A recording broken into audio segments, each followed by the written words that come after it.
Souvent, tu rencontres certaines personnes qui souffrent. La personne là est dans la misère. Elle n'a rien. Elle est pauvre. Mais c'est cette personne-là qui ne croit pas en Dieu. C'est cette personne-là qui va te dire que Dieu n'existe pas. Je ne comprends pas ça. Si Dieu n'existe pas là, toi, c'est quoi ton espoir? Tu vas d'échec en échec au niveau professionnel. Mais c'est toi qui dis que Dieu n'existe pas. Tu es poursuivi la nuit. Les gens veulent te tuer. Tu sens toutes sortes d'oppression. On te poursuit. Tu vois les morts. Ta vie là, tu ne t'en sors pas. Tu souffres. Mais c'est toi qui dis que Dieu n'existe pas. Ça, je ne comprends pas. Donc, le mal existe, mais c'est Dieu qui n'existe pas. La sorcellerie existe et c'est Dieu qui n'existe pas. Le mysticisme existe et c'est Dieu qui n'existe pas. Le monde des ténèbres existe et c'est Dieu qui n'existe pas. Des gens jettent des mauvais sorts. Ils pratiquent la sorcellerie. Ils détruisent la vie des autres et c'est Dieu qui n'existe pas. Mon frère, ma soeur, tu souffres, mais tu dis Dieu n'existe pas. Donc, toi, ton espoir là, c'est quoi? C'est quoi ton espérance? Qui va t'aider? Quand ça ne va pas, on s'accroche à Dieu. Normalement, quand ça ne va pas, on cherche Dieu. On commence à se demander s'il n'y a pas une force suprême qui existe. S'il n'y a pas un être qui a créé toutes choses. Mais ça ne va pas chez toi. Tu souffres, tu es dans les problèmes. Ta vie va d'échec en échec. Tu tournes en rond, tu es comme dans une prison. Tu es poursuivi, tu es pourchassé. Et c'est toi qui dis que Dieu n'existe pas. Donc ton espoir là, c'est quoi? Quand déjà ça ne va pas, on est dans la misère, on souffle. C'est Dieu qui nous reste. Il te reste Dieu. Quand tu n'as personne, c'est Dieu qui te reste. Quand il n'y a personne pour te secourir, c'est Dieu qui te reste. Quand tu n'as pas les moyens, c'est Dieu qui te reste. Quand tu n'as pas à manger, c'est Dieu qui te reste. Mais toi, tu souffres, tu n'as rien. C'est toi qui dis Dieu n'existe pas. Je ne comprends pas. Quand on est riche et qu'on est incrédule, on ne croit pas en Dieu, ça se comprend. Mais toi, tu n'as rien. C'est toi qui dis Dieu n'existe pas. Tu comptes sur quoi? Tu t'appuies sur quoi? Ça dit, je ne comprends pas quoi. Les gens sont incrédules. Toi aussi, tu n'as rien, tu es incrédule.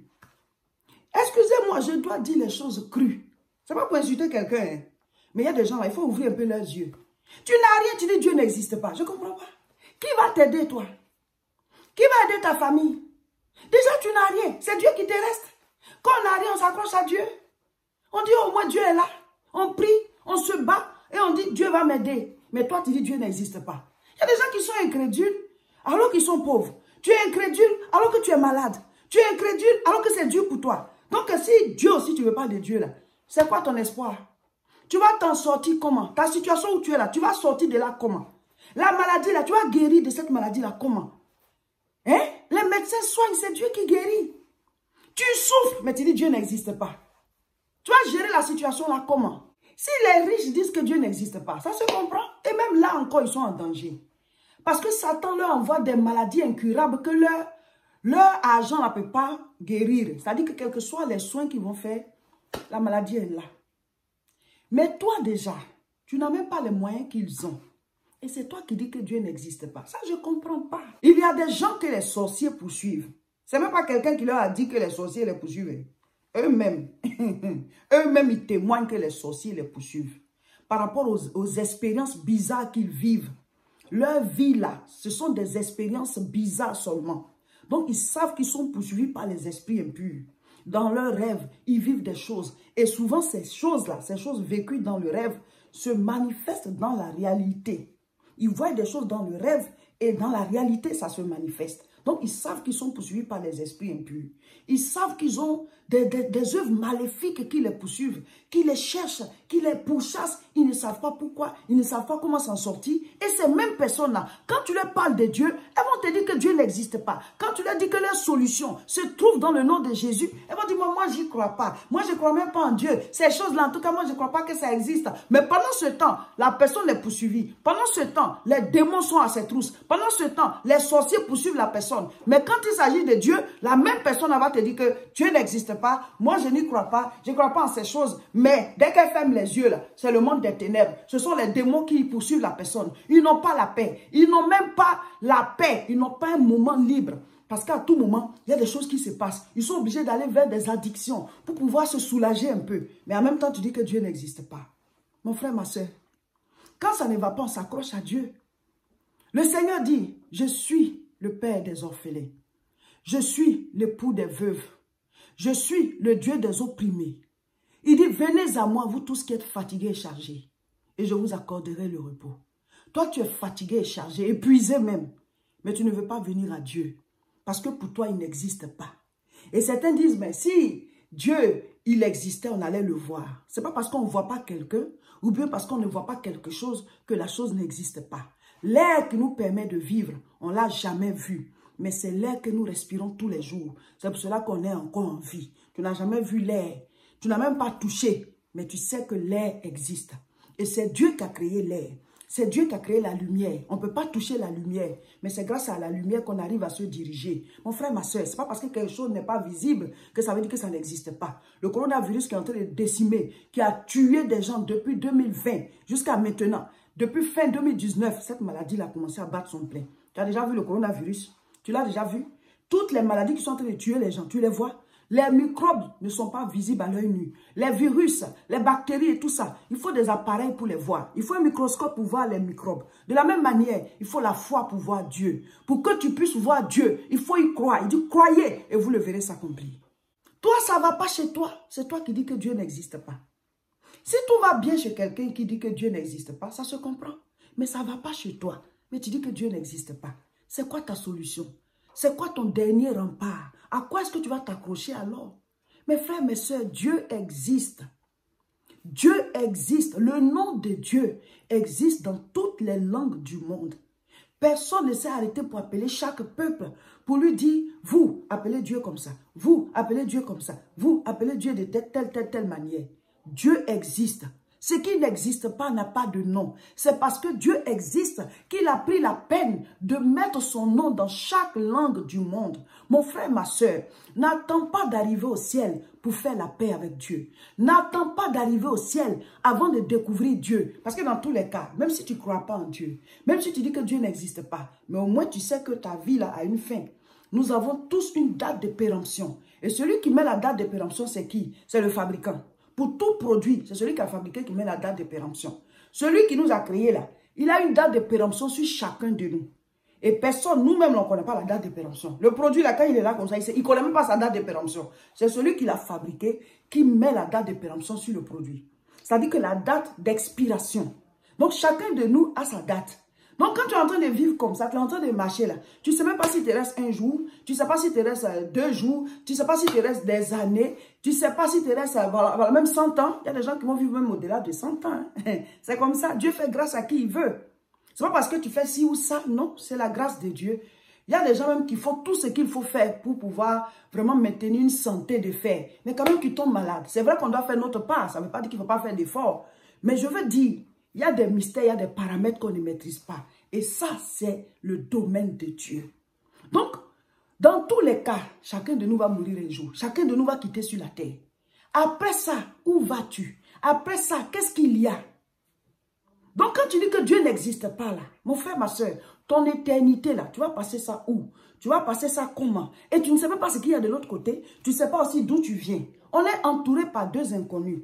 Avant notre apparition sur cette terre là, avant de sortir dans le ventre de ta maman là, où tu étais, on sait que monsieur et madame s'accouplent et puis l'enfant naît. Mais l'esprit qui est dans le corps là, parce que l'accouplement là, c'est le corps qui est formé. Mais la personne qui va vivre dans le corps là, qui sort du corps le jour de l'expiration, c'est-à-dire quand tu rends l'âme, tu fais ce qui sort là. Et puis maintenant le corps ça va pourrir là. Parce que le corps qui a été formé dans le sein maternel retourne à la pourriture. Tu es poussière, tu retourneras à la poussière. C'est ce que la Bible dit. Mais la personne qui parlait à travers ce corps, la personne qui avait aussi des sentiments, la personne qui s'exprimait, la personne qui avait aussi des idées, la personne qui avait son intelligence, qui avait aussi ses sentiments, cette personne-là sort. Alléluia. C'est cette personne-là qui vient de Dieu. Elle prend sa forme, son corps dans le sein maternel. Mais ce sont des esprits que Dieu envoie sur terre. Chacun de nous est un esprit dans un corps. Mon frère, ma soeur, Dieu est esprit. Donc, quand tu as quitté ce corps-là, tu deviens carrément esprit là. Tu vas voir Dieu. Parce que c'est dans le monde des esprits là-bas.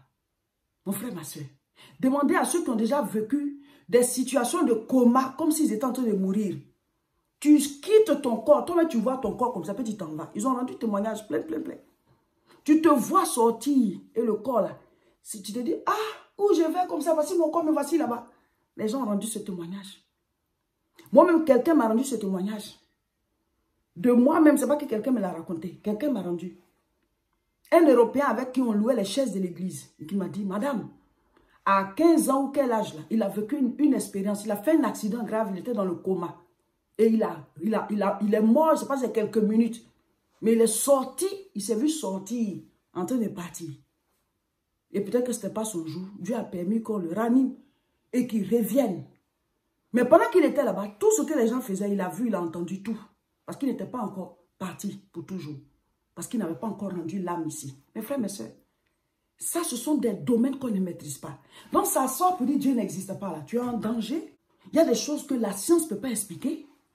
Donc, se baser que sur la science pour vivre, c'est un danger. La science a des limites. Il y a des aspects, même les médecins, souvent quand ils opèrent les gens, il y a des choses qu'on découvre qui, dans l'anatomie humaine, là, ça n'existe pas. Mais ça s'est retrouvé dans le corps de la personne. Comment? On ne sait pas. Ce sont des choses de l'esprit. Tu dis Dieu n'existe pas. Il y a des paramètres qui maîtrisent ta vie, qui te font aller d'échec en échec, de souffrance en souffrance. Tu dis Dieu n'existe pas. Assis-toi, les gens maîtrisent ta vie par le monde spirituel. Et il y a toutes sortes de noms, d'appellations, de sciences diaboliques. On va te parler d'occultisme, de mysticisme, de sorcellerie. On dit cela sont les spirites. Ça, c'est la cartologie. Ça, c'est toutes sortes. Ceux qui disent, qui lisent les boules. Eux, là, c'est les numérologues et ainsi de suite. Tout ça, là. Et ils jettent des sorts. Et on te dit, voilà, va prendre telle chose chez telle personne. Tu vas prendre sa chance. Tu vas obscurcir son étoile. Tu vas travailler avec sa chance et tout ça. Et vous vous asseyez, vous dites que Dieu n'existe pas. Donc, tout ça, ça existe et c'est Dieu qui n'existe pas. Le mal existe et c'est le monde de Dieu qui n'existe pas. Le monde des ténèbres existe et c'est le monde de la vie, de la lumière, de la délivrance, de l'onction, de la puissance de Dieu qui n'existerait pas. L'évangile de Jean chapitre 14, nous lisons à partir du verset 1. Que votre cœur ne se trouble point. Croyez en Dieu et croyez en moi. Il y a plusieurs demeures dans la maison de mon Père. Si cela n'était pas, je vous l'aurais dit. Je vais vous préparer une place. Mes frères, mes sœurs, la vie sur la terre ici, là, elle est limitée. Elle est limitée. Et on ne sait pas quand ça prend fin pour chacun de nous, ni comment, ni où. Voilà. Mais c'est Dieu seul qui sait. Mais après cette vie, il y a une vie éternelle dans le monde des esprits. Là où Dieu est là, parce que Dieu lui-même, il est esprit. Donc, soit tu es dans la damnation éternelle, ou tu es dans la félicité éternelle pour vivre avec Dieu au siècle des siècles, comme lui-même Dieu est éternel. Donc Dieu nous a créés normalement pour vivre avec lui. Mais le mal a fait son entrée dans nos vies. Donc maintenant Dieu nous donne une solution pour pouvoir revenir à lui. Donc celui qui l'accepte revient à Dieu. Celui qui n'accepte pas cette solution, ben, il reste dans son monde de péché. Par conséquent, il n'a pas accès à la présence de Dieu. Et on ne peut le faire que pendant qu'on est sur la terre. Jésus dit, il s'en va nous préparer une place. Donc, il faut que tu sois parmi ceux à qui Jésus-Christ prépare une place là-bas. Mais pendant que tu es sur terre, il faut croire en lui, il faut l'accepter. Et lui, dans ta vie, les portes de ta vie vont s'ouvrir. Non seulement tu reçois la vie éternelle, mais il va te délivrer des oppressions, te délivrer de la maladie, te guérir de tout ce qui est situation qui afflige ton corps et il va t'ouvrir les portes. La Bible dit, porte élevée volento. Élevez volento car le roi de gloire va faire son entrée. Et qui est ce roi de gloire? L'Éternel. Quand Dieu est avec toi, quand il te précède, les portes élèvent le lento. Tu vas sortir de la misère, tu vas sortir de la souffrance. Lui, il va créer les circonstances. Reste seulement attaché à lui. Jésus a dit à Pierre, suivez-moi, je vous ferai pécheur d'hommes. Il est le chemin, suis-le seulement. Donne-lui ta vie et tu vas voir. À un certain moment, les portes vont s'ouvrir. Mon frère, ne reste pas dans la souffrance. Il dit, il peut te préparer une place. Ça ne va pas chez toi et tu ne crois pas en Dieu. Donc, quel est ton espoir? Comment est-ce que tu vas t'en sortir? Qui va t'aider? Si certains, ça va chez eux qui disent que Dieu n'existe pas. Ce n'est pas qu'ils ont raison, hein, parce que Dieu existe. Mais ça se comprend parce qu'ils se suffisent. Mais même là encore, ils sont en danger. Parce qu'aujourd'hui, tout va bien, mais demain. Mais toi-même, aujourd'hui, même ça ne va pas. Et tu dis que Dieu n'existe pas. Mais comment? Mais comment? Ce n'est pas logique. Même la logique humaine, ce n'est pas logique. Amen. Donc Jésus dit, il s'en va nous préparer une place. Verset 3. Et lorsque je m'en serai allé et que je vous aurai préparé une place, alors je reviendrai et je vous prendrai avec moi afin que là où je suis, vous y soyez aussi. Jean 14, verset 4 maintenant. Vous savez où je vais et vous en savez le chemin. Thomas lui dit, Seigneur, nous ne savons où tu vas. Comment pouvons-nous en savoir le chemin? Jean 14, verset 6, le Seigneur dit, je suis le chemin, la vérité et la vie. Nul ne vient au Père que par moi. Jésus est le chemin. Quand tu l'acceptes, alors tu as pris le chemin pour aller à Dieu. Nul ne va à Dieu que par lui. Quand tu reçois Jésus-Christ dans ta vie, tu le reconnais comme Seigneur et Sauveur, tu déposes tes péchés à ses pieds, il te pardonne. Il te redonne la vie éternelle qu'on avait perdue à cause du péché. Il écrit ton nom dans le livre de vie et maintenant sur terre, il marche avec toi. Il vit avec toi. Et donc, les portes de ta vie s'ouvrent. Là où tu vivais l'échec, la bénédiction et la réussite vont t'accompagner. Là où tu étais malade, de manière surnaturelle, Dieu va attaquer la base de la maladie. De sorte que le traitement que tu vas faire va te guérir. Il y a des traitements qui ne guérissent pas parce que la base de la maladie est spirituelle. Mes frères et mes sœurs, si vous ne vous accrochez pas à Dieu, il vous reste quoi? Il vous reste qui? Vous serez sans espoir. Accrochez-vous à lui, par sa parole. Lisez la Bible, donnez vos cœurs à Jésus-Christ. Essayez et vous m'en donnerez des nouvelles. Que Dieu vous bénisse. Et si vous êtes dans la zone de la France, le nord de la France, l'église La Moisson, nous faisons les cultes tous les dimanches à Tourcoing. L'adresse est 48 rue Saint-Omer, 59 200 Tourcoing. C'est à partir de 10 h. Rejoignez-nous. Grande croisade de prière ce samedi 12 février en 2 séances.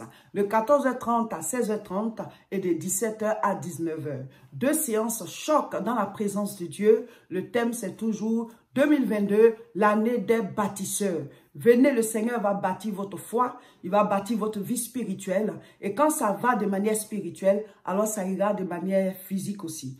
Et tout ce qui est oppression, tout ce qui est maladie, tout ce qui est œuvre satanique qui vous embête, c'est par la puissance de Dieu qu'on peut briser ces choses. Parce que le spirituel attaque le spirituel et parole contre parole. Et alors les portes s'ouvrent de manière physique. Jésus-Christ a dit de jeter les filets. Pierre a jeté les filets. Là où il y avait l'échec, il y a eu la réussite, il y a eu la gloire, il y a eu l'explosion, il y a eu l'abondance. Venez, on va prier par la parole de Dieu, par la prière. La bénédiction va vous accompagner. Et là où vous avez échoué, où vous aviez échoué, vous allez recevoir la bénédiction et les portes vont s'ouvrir. Il est le Dieu qui ouvre les portes, il est le Dieu qui bénit. Et quand il t'accompagne, les portes élèvent leur linteau. Ce samedi 12 février à Aubervilliers, ne ratez pas la croisade. Inscrivez-vous.